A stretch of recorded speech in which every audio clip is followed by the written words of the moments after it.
Hello everybody and welcome to Storm Raids, and today I'm going to be doing things a little differently because usually you get my weekly reading vlog, but got a new phone so that I could hand down my old phone to my father whose phone broke, and I forgot to make sure I had all my footage downloaded onto my computer before I wiped it so that he could have the phone. And so I don't have any of my vlogging stuff, so we're just gonna have to wing it here and just do a weekly reading update, I guess, on how I did for the week instead of my vlog style that I normally do. So I'm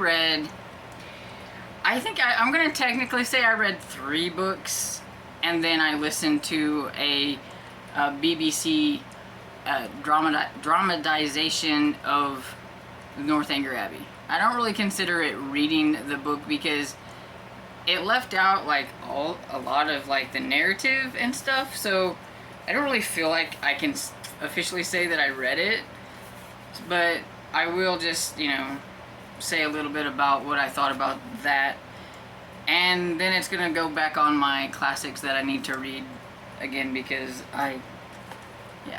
anyway. So I officially pretty much just read 3 books. I worked on a lot. I had some print books and things that I was still trying to get in for my retro reads, but it didn't happen. I got halfway through one. I just got a little bit into a couple of other ones. Then there's also the one that I put to the side that I do still want to get to.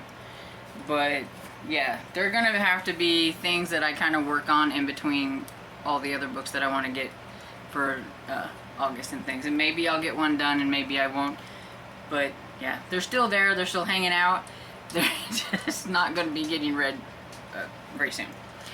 And I'm also almost finished another one that I could include, but I just didn't get it finished last night, and I was too tired to stay up till midnight to try to finish it.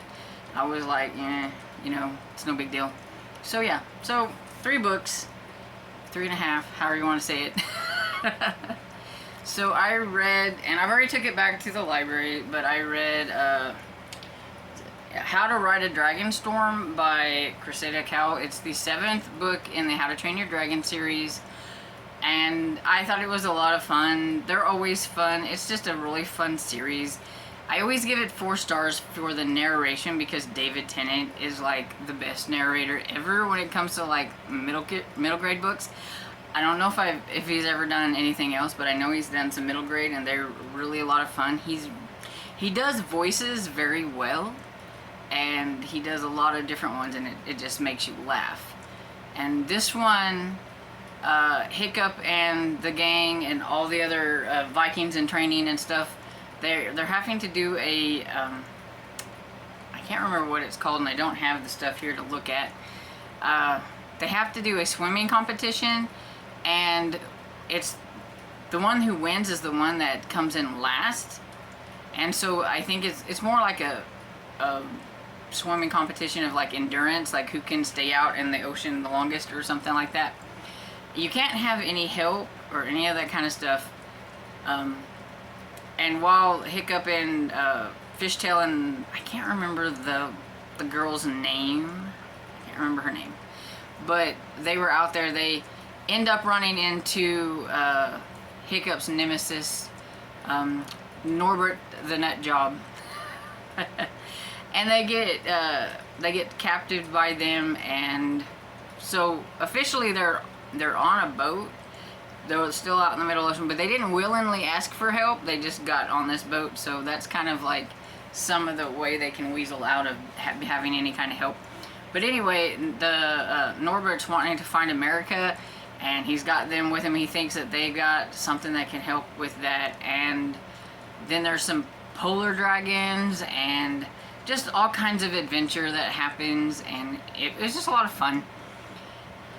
They get themselves in so much trouble, but they always come out winners in the end. But sometimes I don't know how, but they do.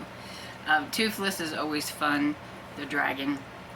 And there's another dragon, but I can't remember the dragon's name, but that one's kind of fun too. But yeah, so like I said, 4 stars. It was good.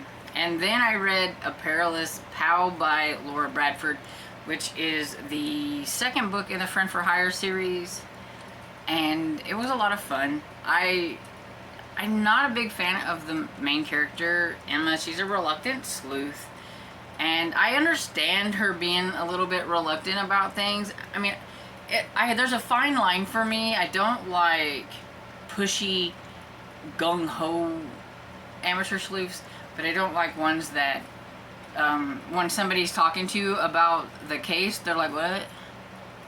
It's like they're not even thinking about it. Like, it's not even something they want to even do or anything. I don't like those kind of sleuths. If Stephanie was the main character, I would be a lot happier because she does want to solve the crime, but that's her friend. And of course, Dottie, who is the older lady, she is one of those that wants to sleuth. I like that they use cozy mysteries as kind of a guideline for sleuthing a lot. That's kind of fun.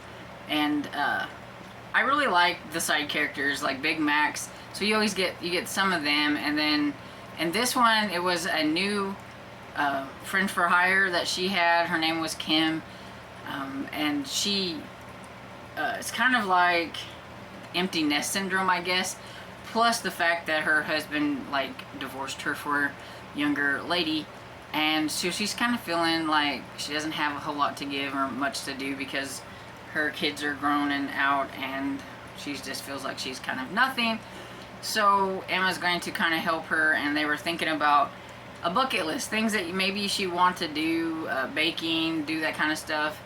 And the only real big things that she could think of that, you know, she was wanting to do was different ways that she could kill her husband or her ex-husband because, you know, it still hurts. She's really upset. So you kind of knew who the victim was going to be because, yes. And then, of course, Kim is a suspect because of her list and things. And so Emma does feel bad because she actually kind of helped the police make her a suspect. I won't say exactly how, but you'll just have to read it. But yeah, so she kind of feels like she should at least try to help her, and she doesn't think she done it. She doesn't really know her. She just gets a kind of a vibe off of her that she doesn't think she did it. So of course she's going to try to figure it out with Stephanie and Dottie and everything, but she's still very reluctant when it comes to a lot of stuff, and it's very, very aggravating. But overall, I really liked this one. I liked it a lot more than the first book. I gave the first book 4 stars, so I mean, I did like it. But I actually gave this one 5 stars, like 4.5, 5 stars on Goodreads, because the ending of this one was just like, oh my goodness. Like, the very end, it's like, I need another book now because I need to see what's going to happen with this little thread. So I would say that, you know, it's going to be one of those things that's going to probably come into another book. So I hope that there is going to be another book. You never know with brand new cozy series. It really depends on how popular they are and how the publishers feel about it and stuff. So I do hope there's going to be another one since there's only 2 out. So there's that. Really enjoyed it. Next up. So the next actual book that I read was Tyrannosaurus Rex by Stuart Gibbs. This is the 6th book in the Fun Jungle series, and this one has Teddy and Summer looking into the disappearance of a Tyrannosaurus Rex skeleton head that had been found on some people that he knows, some kids. They're on their property. They found a T-Rex skull, and you don't find a lot of those, and so it was a very popular thing, and somebody stole it, and everybody's trying to figure out how did they steal it. It's like 500 pounds or something like. I mean, it's really big, and they're like, how on earth did somebody steal this and nobody know that they stole it, you know, kind of thing. So they ask Teddy to try to, you know, find out what happened.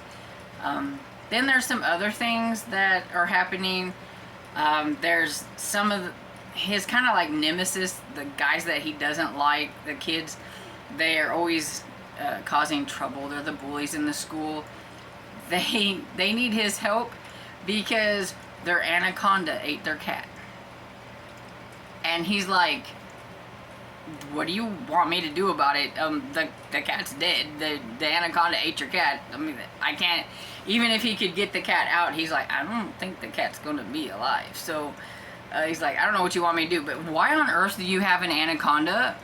It's like they're thinking, you know, is like, where did you get this? How did you get this? You know, so there is some illegal trade going on with exotic animals, and so he gets involved with that because they also have a small baby gator. They have these other things.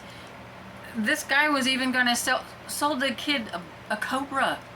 I'm like, seriously, dude? I mean, I know you want money and you're doing this black market thing, but really? You're just gonna give a cobra, like sell a cobra to a kid who doesn't even need it and probably doesn't even know how to take care of it?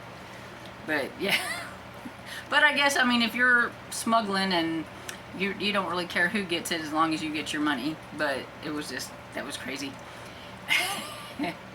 But yeah, so there's that going on, and there's them trying to find the T-Rex. I was wondering how the T-Rex was going to fit in with kind of the theme that they usually have throughout these books, which are endangered species and things like that it's been. But in this one, it's mostly talking about how you need to be careful about getting exotic animals, because you need to know how to take care of them. You need to know what to do with them. They're not pets. They are, you know, wild animals, and if you think you got to have one, you need to read up on it and be, you know, sure that this is what you're going to care for, because, you know, it can get out of hand if you get something like, you know, I mean, those two boys thought, you know, oh, an anaconda is going to be great, but it gets out, it ate their cat, it caused a lot of trouble, it caused their parents to wreck their truck, you know, because they don't know what to do with it and know how to care for it. They just think it's cool and it was hip because it had something dangerous. And, you know, know what you're getting whenever you're, you know, buying stuff. So that was kind of the theme of this one, and Stuart Gibbs always has like a little commentary at the end talking about things like this and what you can do and all that kind of stuff. So that's kind of how this one fits in. It was not necessarily so much endangered species that they were talking about, but it was still kind of like exotic animal smuggling and things, and how that is a thing. So I liked it. I give it 4 stars. I really enjoy this series. It's a lot of fun. Can't wait to get to the next one. Seems like the hold on the audiobook is going to be a few weeks, so I'm hoping I will get it for August, but if I don't, oh well.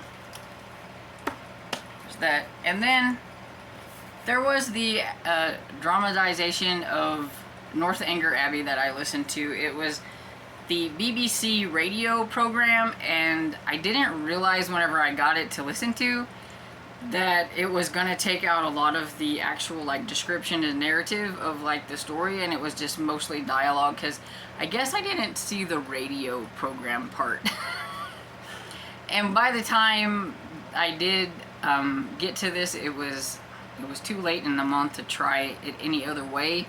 But I wanted to try to participate a little bit in Jane Austen July, so I went ahead and listened to that to kind of get the gist of the story. And it's about Catherine Morland, who meets Henry Tilney, and she really likes him, and him and his sister invites her to like Northanger Abbey, and the father's a little strange and all that kind of stuff. But I know it's a gothic kind of centered story, and you didn't really get that feel in the dramatization thing. You didn't really. It was really short. It was really quick to listen to because mostly it was just dialogue. I didn't enjoy the story overall, but I'm just not going to count it as a book read, because I don't feel like I actually, you know, it didn't give me the whole story. It didn't feel gothic, and I'm sure this would probably feel gothic if I was to actually read the whole thing. So I will put it back into my classics to get to and try again. So yeah, that's pretty much everything. And yeah, it's gonna be a short one this week because I didn't get to do like the whole vlog style where I ramble on forever about all the books I've done already. Forgot a lot of things about some of the books that I've talked about, and I don't have anything to put on in between, so it's not really a vlog. It's just kind of a rundown on everything that I read, but it is what it is. Now I have this new phone. I'm not sure about it yet. I haven't got a case for it, so I gotta be real careful with it. And I don't know, the camera, it's probably showing a whole lot better. It's like a better picture, and I'm not sure if I like that. I was like, ooh, that's a, you know, and I had to put a light on because it didn't look bright enough. And so I don't know, but it is kind of cloudy out, so I mean that could have been it too. But yeah, I'm just gonna have to get used to working this, and hopefully I can figure out how to download this video onto my computer. I know the last time when I got a new camera, it took me a while to figure out what to do, but it should be easier than it is. But I am not tech savvy, contrary to my father's belief. I'm not tech savvy. He thinks I am. He thinks I can fix anything. Every time the computer messes up or his phone messes up, he hollers at me. He thinks I can fix it, but nope, not all the time. I'm not that good at it. So anyway, I hope you enjoyed this video, and if you did, please give it a thumbs up and subscribe, and I will see you all next video. Bye.